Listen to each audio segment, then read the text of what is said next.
I am homeless now. May 31st. It's currently the 13th. In almost 2 weeks, I have nowhere to live. Honest to God, I have no lease locked in. I have nothing set up. I don't know where I'm going. I don't know where I'm shipping my 2 cars. And even with all of that being said, I'm chilling. I'm truthfully fine. I'm not stressing at all about it. And I'm actually excited for it. If it could happen a little bit sooner, sure, I'd be fine, but I'll take 2 weeks. Right now, I live in Arizona, and I kind of came up here this last year, I guess. Damn, low-key sucks that it's coming to an end. This is actually a very nice town. Despite everything about it that's bad, there's tons of stuff that's good. I'm heading downstairs right now to go grab some food and some other things, but I want to talk about how, like, the mindset that I'm kind of in right now and why I'm in this mindset, right? Because the average person would be panicking about, not having a place to move within less than 14 days, right? Panicking about the move. Like, the true main reason that I'm not panicking is because of the amount of money that I make, and how confident I am in my abilities to get stuff done. I have always been a procrastinator.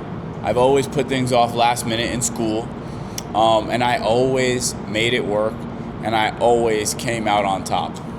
I have bigger problems than shipping my 2 cars to Miami, and I don't even know where I'm gonna live. But let me dive a little bit deeper into this. Hear me out. This will be a good one. Yaps save lives. And I actually wanted to go 5% on my windshield like the Tesla, and they didn't really do 5%. They did 15 because they advised it because of the laws. I was like, I don't really care. They're like, you might, and I took their word for it, and I wish I didn't. But so I got a blue windshield now. Oh, my car is like the ocean now because I made the front windshield blue. And I also, look how low it is now. I know you like that. So it's not fully complete yet. The main reason that I'm not panicking is because I'm spending well over $10,000 a month to live in Miami. And so I'm assuming that anyone would be happy to take my money. Obviously, $10,000 a month isn't insane in Miami. I'm not spending 10. It's over 10 for sure. But I'm confident I'll find something, right? Money gives you the confidence that, I don't know, not many other things can do, right? And having the ability to have up this mind space, because I remember when I had no money, the littlest inconvenience was so stressful because not only did I have no purpose or no drive or no motivation, I had no money, so I actually couldn't do anything. But things are a little bit different now, this time around. But my thought process has always been very firm and stayed the same a bit.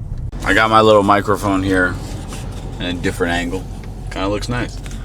But I want to say a few things.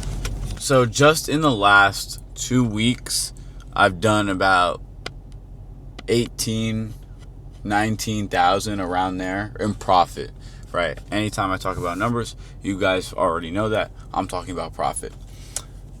So I'm doing about $10,000 a week in profit, which is very, applaudable for sure.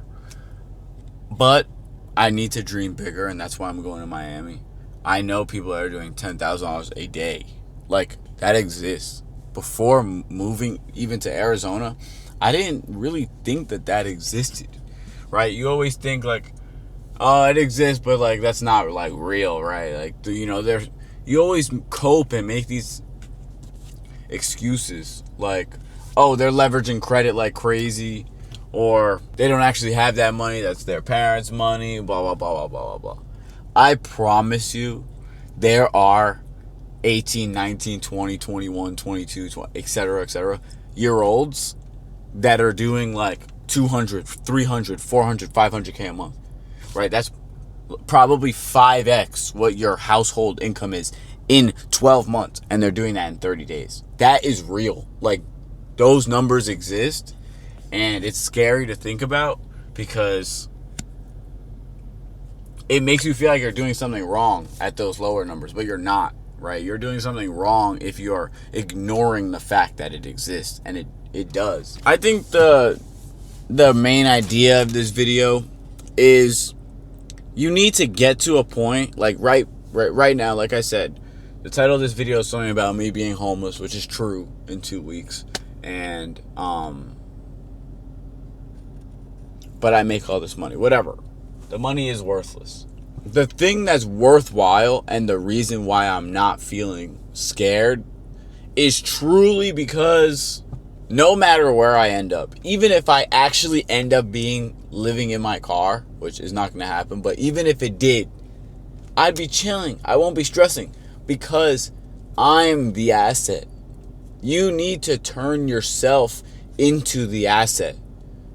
If you do that, you're recession proof, you're mental health proof, whatever it is, proof anything. It doesn't matter what the economy looks like, or if you get fired, or if you don't have a job or you can't figure it out. If you become the asset and you turn all of your life experiences into skills instead of coping for a worser life, right? Because if something bad happens in your life, you could easily blame the universe or God or something else and move all of the blame off of you, which is what the average person does. And that's why the average person is poor and miserable.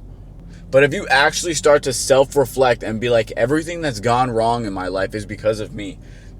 Even the things that are not directly because of you, I don't know. But as a man, you could always blame yourself. And I believe that you should always blame yourself because that's your duty as a man, bro. Sorry, I don't know if you're a man or a woman watching this, but if you're a man, everything is your responsibility. And everyone in your life is directly associated to you because you are a man, you are the provider, you are the protector. Become so well equipped in this world with skills and communication and anything.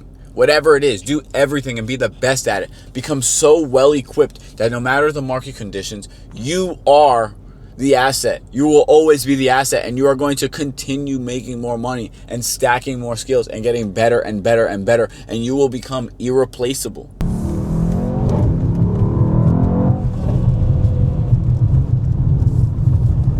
I always think about this one story, and it goes like this. So before I moved, right, I had taken a few decent sized risks. I know the lighting's not the best, but whatever. I'm gonna just hold it like this because I didn't like the other angle for driving. But I always think about how everybody was telling me moving out was a bad decision. Oh no, you shouldn't go so far. Oh no, you shouldn't pay so much. You could easily, get something in New York or New Jersey for, same price, if not better, blah, blah, blah, blah, blah. My family's pretty big, and before I left, it was like a huge party. And at the end of it, a bunch of people were crying because it was like my going away party, I guess. There were only about 2 or 3 people that were like really, really for the move, right? And by the way, I'm not gonna sob about the people that wanted me to stay. They loved me, and I'm gonna get into that. A 17-year-old the other day asked me what was the most important thing that I could ever tell him and what I would tell myself. And I did tell myself this a year ago, and my life changed in 365 days. And I probably changed the whole trajectory of my bloodline in these last 365 days. Now, am I a multimillionaire? No. Am I going to be one soon? Yeah, I am going to be a multimillionaire soon. I know for a fact I will, because I don't plan on slowing down. This is only the beginning. I'm making $10,000 a week with minimal effort. Truthfully, it was hard getting up off the ground, but it's not that bad right now. But the 17-year-old that I asked, sorry, I got crazy ADHD. The one thing that I would tell my younger self, if I could, is that the people that are telling you to play it safe don't hate you. They love you. That's the reason they're telling you to play it safe.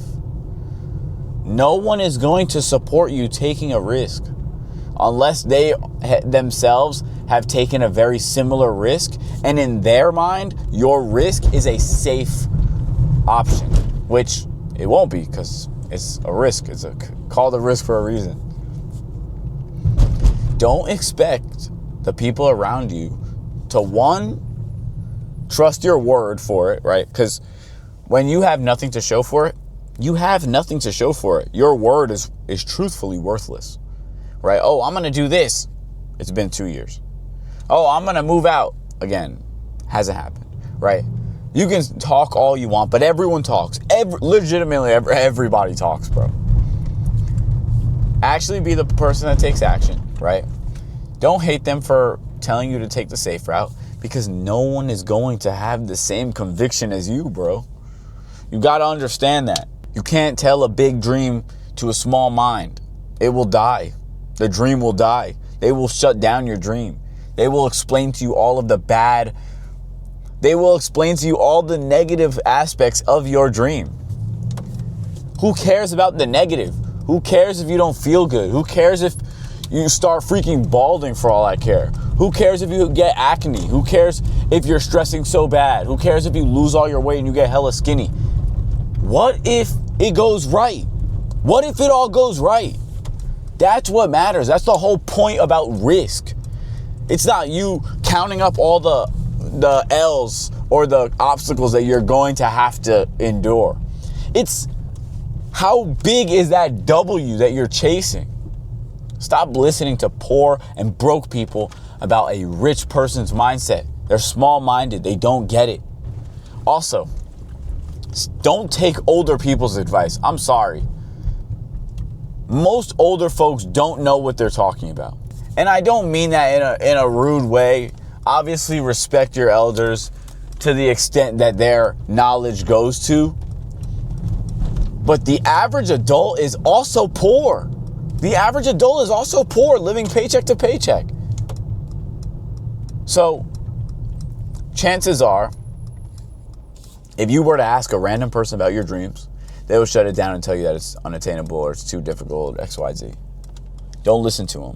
Listen to yourself. Listen to your gut feeling. That's why they say be delusional.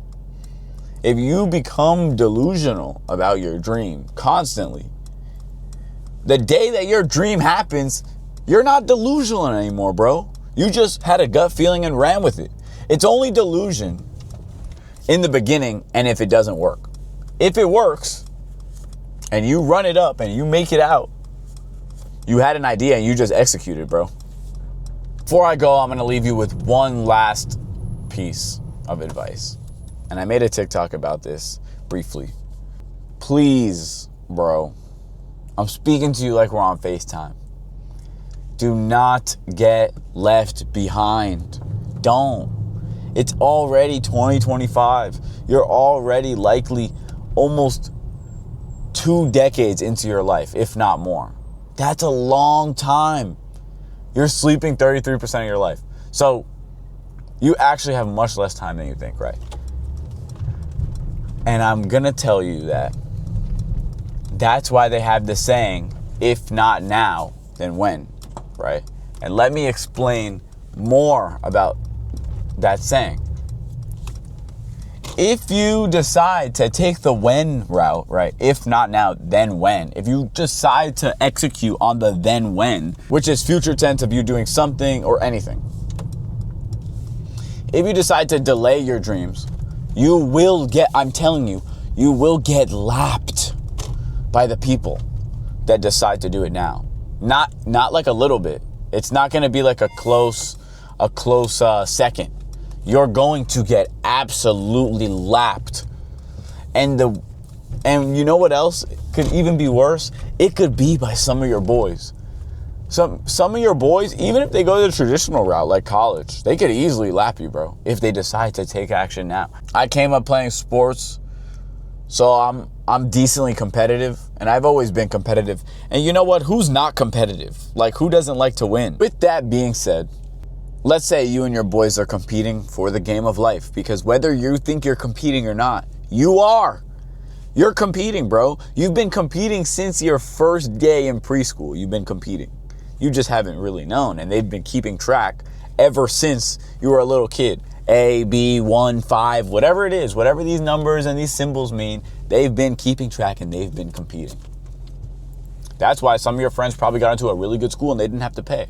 I don't know. I don't know your situation. But you've been competing whether you think you're competing or not. So if you're competing in this game of life that you want to win, all I know is I'm not coming second in a game that I know I need to win. And I think I'll leave you guys with that. If you like these kind of yaps, leave a like, leave a sub, read a comment. I read all my comments. I love you guys for real. The support has been insane. We hit 1,000 subs.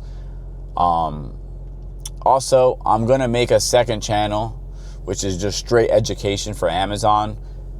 Because that's how I fund my lifestyle and my life, everything. All my money comes from Amazon. So, yeah, I'm going to make that. I made that second channel already. I don't know what I'm going to call it yet, but you'll see it coming soon. But I appreciate it if you watch it to the end. It's your boy Cash Out Alex. Take care. Stay blessed.